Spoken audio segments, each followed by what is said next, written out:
ठुलो ढुङ्गा होला है ठुलो ढुङ्गा ल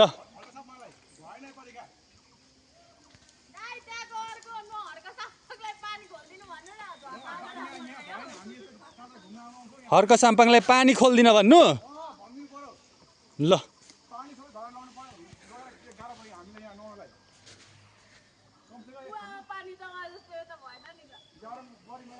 ल ल ल म भनिदिन्छु एउटा सन्देशमूलक कुरा चाहिँ हर्प साम्पाङसँग पुगोस् हैन यहाँ चाहिँ पहिरो आयो अरे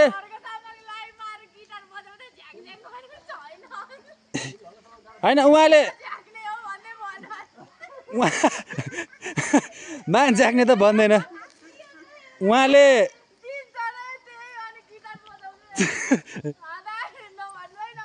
ए ल ल ल ल ल ल गिटार बजाउँदै रिप्लाई दिन्छन् अरे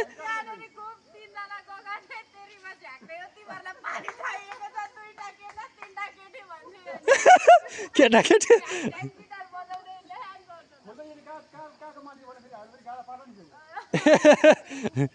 हस् हस् ल हाय यार आउने बेलामा यति मजाले आएको थियो जाने बेलामा चाहिँ गाँड बिच्केको छ मलाई घर जानलाई चाहिँ यार सेट जे होस् रमाइलो भयो होइन यहाँ चाहिँ मेन मन्दिर भनेको चाहिँ यहाँ चाहिँ खासमा चाहिँ हो अब चाहिँ मजाले गइन्छ यहाँ चाहिँ अब यहाँ त फेरि भव्य अलग्गै तरिकाको पार्टी छ क्या त्यहाँ